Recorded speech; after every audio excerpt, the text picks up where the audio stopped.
Let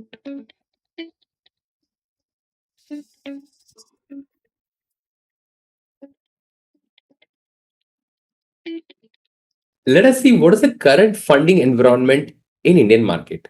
In the year 2022, there were close to $25 billion in funding on startups, but in the year 2023, the funding has reduced to just 11 billion US dollars. This showcases that there is a funding winter on in India, and Economic Times mentions that this funding winter may last till mid 2024.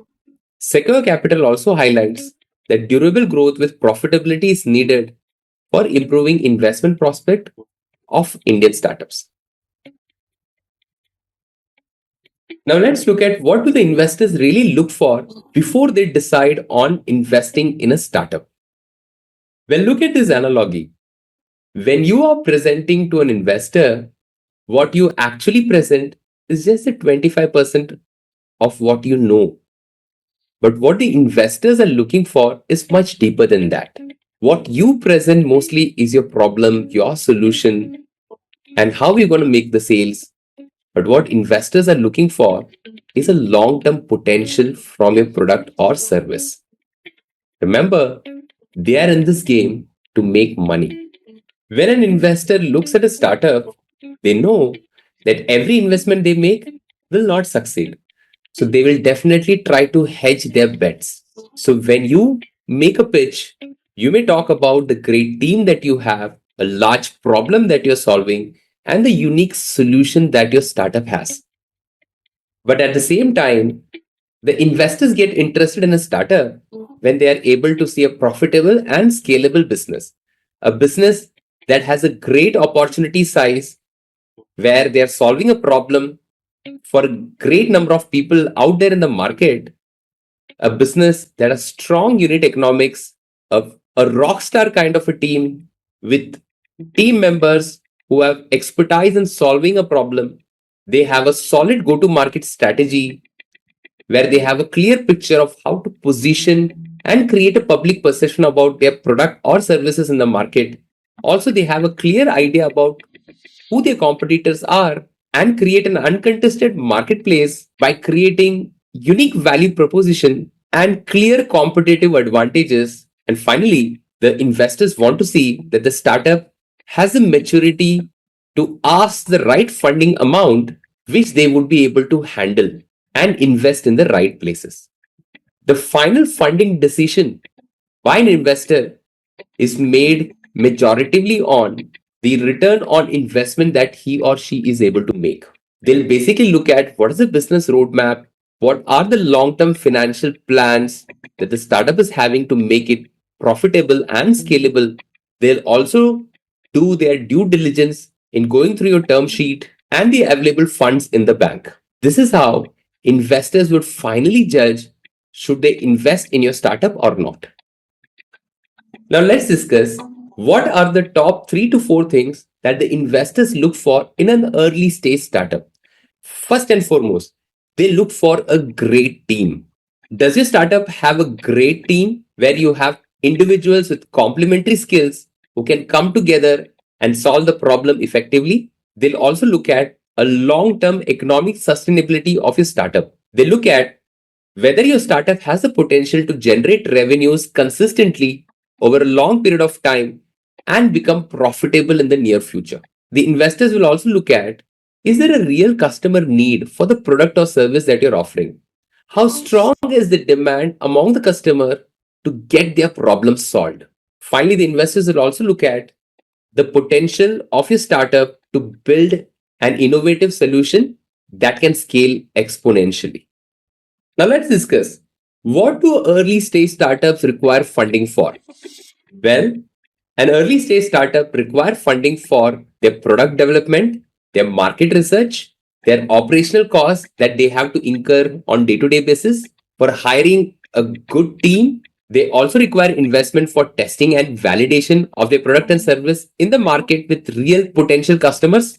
They also need investment for marketing and branding to gain initial traction. And also, an early stage startup need funding to acquire the latest technologies and tools that are available out there. Now it's time for you to judge what are your funding requirement as you move towards to launch a startup? How much money do you require? You need to have a clear understanding about how much fund do you need. Also, you should be able to tell how much you are willing to bootstrap, bring in your own resources, your saving, or how much you are willing to invest from your side. Well, how will you determine the funding that you require for the first year of your operations? Well, did you work on the financial tool in the module 9 lesson 3? If you have still not worked on it, now is a good time to go and work on that tool because it will give you a very clear idea on how much cash would you require until you break even. Basically, the amount that you require to take care of your expenses on month basis for at least 12 months of time is what you go and ask from an investor. And this idea can be clearly got by working on the financial planning tool in module 9, lesson 3 on your platform. Well, there are many startup funding options that you can explore. You can definitely start by bootstrapping, by investing the amount you can on your startup.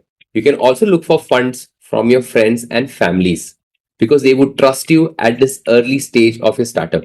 You can also look for crowdfunding opportunities. If you have some initial traction, you can look for funding from angel investors. There are also options to raise funding from venture capitalists, either through equity or debt option. You can also raise investment from accelerators and incubators. They would be willing to give you seed fund to kickstart your startup journey. You may also look for funding opportunities from government grants and bank loans. Have you seen different type of funding options given to startups who come and pitch in Shark Tank? Well, there are three different types of funding that you would have seen there. One type of funding that was offered to some startups were venture debt, where loans are given for an early stage, high growth potential startups. This provides founders with that critical starting capital in the form of debt. This has to be repaid by the startup without diluting any of their ownership stakes in the company. The second type of capital that is offered a lot of time is a venture capital, where equity financing is done for long term growth potential startups. Over here, the venture capitalists will have a stake in the company through equity shares. And another type of investment that startups raise is through convertibles, which are issued as safe instruments. SAFE stands for Simple Agreement for Future Equity. These are flexible funding options that a startup can access to raise capital without immediately setting a valuation for the company. Well, startups can also do crowdfunding to raise their first investment. Well, but what is crowdfunding? Well, crowdfunding is a method of raising funds by collecting small contributions from large number of individuals, typically via online platforms like Kickstarter, Wishberry, Millup, Keto, Start 51, Fuel a Dream, Indigo, etc. The crowdfunding is a very good option for startups as it provides them access to a large pool of potential backers early on in their startup. It also provides the startup an opportunity to validate their ideas with real potential customers. These crowdfunding platforms also happen to become a good platform to market a startup's product or services. Startups can also raise funds through various government schemes, such as PIRAC, Startup India Seed Fund Scheme, Aspire, Samriddhi Fund, Stand Up India Scheme, Pradhan Mantri Mudra Yojana, etc. The startups have to carefully evaluate these funding schemes and know which funding schemes are applicable for the startup, for the thrust area that their startup is in. They have to apply according to the deadlines set by them from time to time and mostly get these fundings through a registered incubator.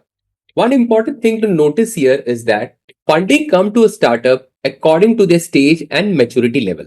Well, when a startup is at idea or proof of concept level, they can either fund their startup themselves by bootstrapping, or they can look for funding from friends and families, government grants, incubators, or through crowdfunding initiatives.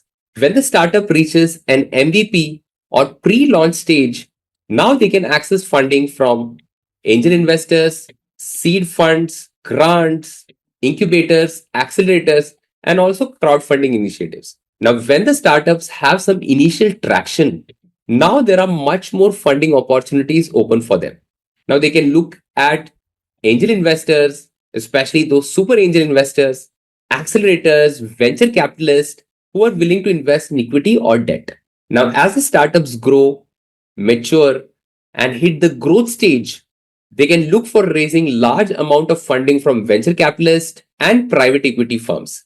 As the startups mature over a long period of time and they have a stable cash flow and they showcase growth potential over a long period of time, then they can get acquired by other companies or raise investment from private equity firms or venture capitalists or even go for initial public offerings. So you can see here, as the startups move from one stage to another in their growth journey, many more funding options become available to them.